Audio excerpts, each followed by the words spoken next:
All right, settle in, folks, because today we're diving headfirst into the shallow end of the creepy pool. My name is LB, and I've got a list for you. Welcome to our countdown of the top 5 creepy places you won't believe exist. Now, creepy is a subjective term, isn't it? One person's haunted hellscape is another's, well, slightly unsettling Tuesday afternoon, but the places we're about to virtually jaunt through, they've got a certain a little something extra that makes your skin crawl department. We're talking about locations that have marinated in myth, soaked in sorrow, or are just plain weird. Get ready to explore some of the most spine-chilling locations around the world. We'll be hopping continents, delving into history, and maybe, just maybe, questioning the sanity of anyone who willingly books a vacation to some of these spots. From subterranean bone zones to forests with a rather unfortunate reputation, we've curated a delightful little travel itinerary for the morbidly curious among us. So grab your imaginary flashlight, maybe a snack, because let's be honest, existential dread makes me hungry, and prepare for a journey into the shadows. Think of this as your armchair guide to the world's most unsettling tourist traps, or, if you're feeling particularly adventurous, your next holiday planner. We're not just talking about a creaky floorboard here or a door that slams shut on its own, though who am I to judge a good old-fashioned slamming door? No, these are places with atmospheres so thick you could spread them on toast. And whether you believe in ghosts, ghouls, or just good old-fashioned human weirdness, there's something undeniably fascinating about these locales. Let's get to it, shall we? The gloom awaits. First up on our grand tour of places I'd rather not be stuck in after dark is the catacombs of Paris. Ah, Paris. City of lights, city of love, city of an absolutely staggering quantity of human remains neatly stacked beneath its charming streets. We're talking deep beneath the cobblestones, where the metro rumbles above, lies this sprawling network of tunnels. And these aren't just any tunnels, mind you. These are tunnels with bones. Femurs, tibias, skulls, oh, so many skulls, artfully arranged in patterns that are both macabre and, dare I say, a little bit showy. It's like the world's most extensive and least comfortable art installation. The story goes that Parisian cemeteries were getting a bit, shall we say, overcrowded in the late 18th century. It was becoming a public health concern, which, you know, fair enough. So the solution moved millions of dearly departed Parisians to these old limestone quarries. For decades, night after night, carts loaded with bones rumbled through the city to their new subterranean resting place. They say over 6 million people's remains ended up down here. 6 million. That's a lot of former Parisians just chilling, quite literally in the dark. It's an ossuary of almost unimaginable scale, a silent city of the dead right under the feet of the living. Visiting the catacombs is understandably an experience. You descend a long spiral staircase, the air gets cooler, damper, and then you're there, surrounded by walls of human history. It's quiet, save for the drip of water and the shuffle of other tourists who are probably also contemplating their own mortality. Thrill seekers love it, historians are fascinated by it, and I mostly wonder about the logistics. Who decided which skull went where? Was there an interior decorator for the dead? It's an eerie, sobering, and undeniably unique place. A must-see if your idea of a good time involves being surrounded by the skeletal remains of a small country's population. Next, we journey to the canals of Xochimilco, near Mexico City, to a place that gives a whole new meaning to doll parts. Welcome to Isla de las Muñecas, or the Island of the Dolls. And yes, it's exactly what it sounds like, only probably much, much worse than you're imagining. This small island, or Chinampa, isn't adorned with pristine, smiling dolls in cute little outfits. Oh no, we're talking hundreds, possibly thousands of dolls in various states of decay, hanging from trees, nailed to fences, their plastic eyes staring blankly, limbs missing, caked in dirt and cobwebs. It's like a horror movie set designer's fever dream. The legend behind this unsettling collection is, as you might expect, rather tragic. The island's former caretaker, Don Julian Santana Barrera, supposedly found the body of a young girl who had drowned in the nearby canal. Shortly after, he found a doll floating near the same spot which he believed belonged to the girl. To honor her spirit and perhaps to ward off any lingering malevolent energy, he hung the doll from a tree. But one doll apparently wasn't enough. He continued to collect and hang dolls for decades, believing they were possessed by the spirits of other drowned children, or perhaps by the spirit of that first girl, keeping her company. Don Julian himself drowned in the same canal in 2001, adding another layer of sorrow and spookiness to the island's lore. Now, whether you buy into the whole possessed dolls narrative or not, you can't deny the sheer visual impact of the place. It's profoundly unsettling, the wind rustling through the trees, causing the dolls to sway and seemingly whisper, the sight of those vacant stares from every direction. It's enough to make even the most hardened skeptic feel a little uneasy. Visitors often bring more dolls to add to the collection, continuing Don Julian's strange legacy. It's a tribute, a tourist attraction, and a monument to one man's decades-long, rather peculiar obsession. Chapter 3, Aokigahara Forest, Japan's Sea of Trees and Silence. Our next stop takes us to Japan, to the base of the majestic Mount Fuji. Here lies Aokigahara, a forest also known rather grimly as the Suicide Forest. It's a place of haunting, undeniable beauty, a vast sea of trees incredibly dense with volcanic rock and moss-covered ground that absorbs sound, creating an eerie, almost unnatural silence. The trees grow so tightly packed that sunlight struggles to penetrate the canopy in many areas, casting the forest floor in a perpetual twilight. It's easy to get lost here, with winding paths and a disorienting landscape where your compass might even go a bit haywire due to the magnetic iron in the volcanic soil. But Aokigahara's beauty is overshadowed by its tragic reputation.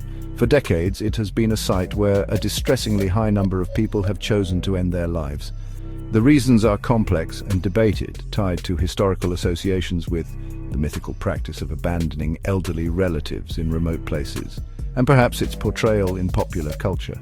Signs are posted at the forest's edge in Japanese and English, urging visitors to reconsider their actions and seek help. Volunteers regularly patrol the forest not just to guide lost hikers, but also in the hope of preventing further tragedies. It's a somber task, in a deeply somber place. The atmosphere in Aokigahara is heavy, to say the least. Whether you believe in a spiritual presence or not, the weight of human sorrow here is palpable. Some visitors report feeling an overwhelming sense of sadness or being watched. Others speak of the profound silence broken only by the rustling of leaves or the caw of a crow as being deeply unsettling. It's a stark reminder of the fragility of life set against a backdrop of ancient, indifferent nature. It's not a place for casual tourism, but rather one that commands a certain respect and solemn contemplation. A beautiful forest with a very dark, very real, and very sad secret.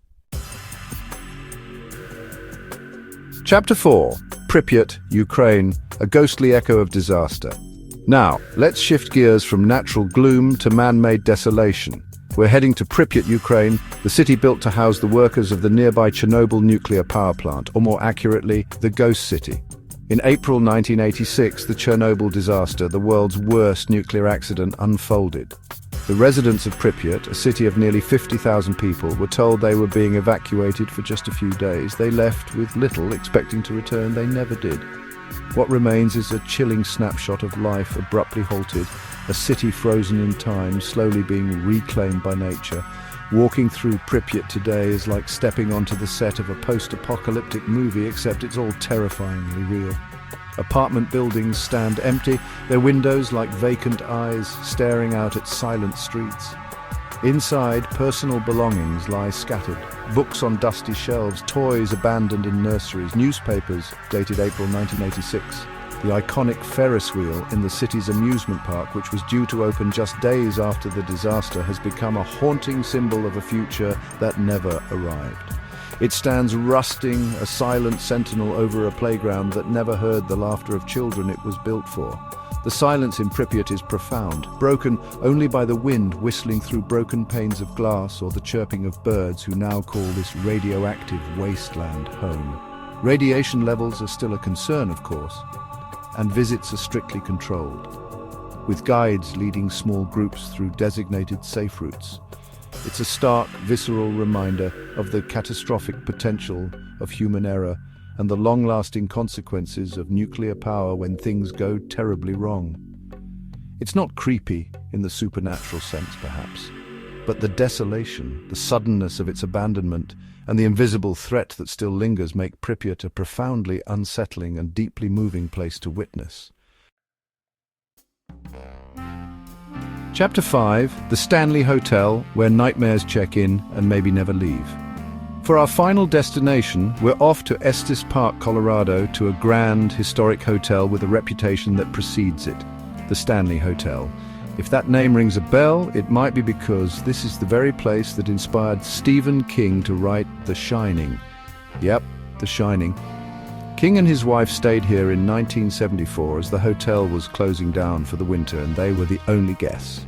He reportedly had a nightmare involving his son being chased down the hotel's long corridors, and by morning, the bones of his iconic horror novel were in place.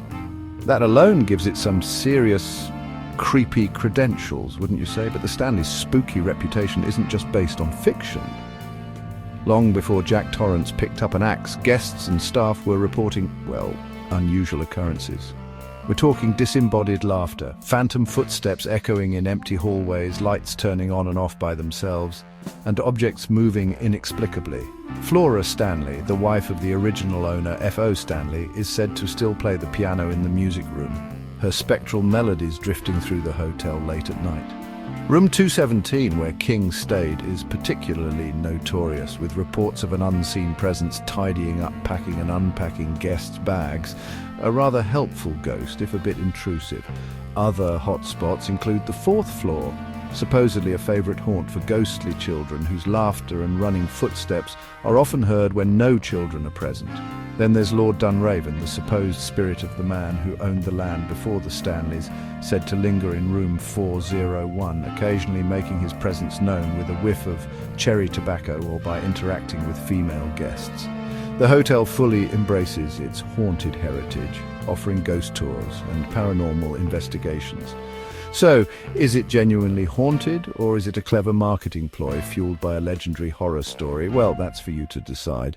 But one thing's for sure, the Stanley Hotel knows how to sell a shiver. And there you have it, our whirlwind tour of 5 places that are, shall we say, atmospherically challenging. From bone-lined tunnels under Paris, to a doll-infested island that's pure nightmare fuel, a tragically famous forest, an abandoned city frozen in a nuclear catastrophe, and a hotel that might just have a few extra non-paying guests. These locations certainly offer a different kind of travel experience, one that's less about sandy beaches and more about, well, existential chills and the occasional need to check over your shoulder. Thanks for joining us on this creepy journey. If you enjoyed this video, don't forget to like, share, and subscribe for more spine-tingling content. We've barely scratched the surface of what's out there in the world of the weird and unsettling. And believe me, there's plenty more where that came from. Every dark corner, every whispered legend, every abandoned place has a story. And I, LB, am always curious to hear them, even if I'm doing it with all the lights on. So the big question remains, which of these places would you dare to visit? Or perhaps which one would you actively avoid, even if someone paid for your plane ticket? Let us know in the comments below. I'm genuinely curious to see who among you are the true adrenaline junkies and who, like a sensible person, prefers their holidays to be a little less haunted. Until next time, try not to think too hard about what might be lurking in the shadows or under your bed or in that old doll you've had since childhood. Sweet dreams.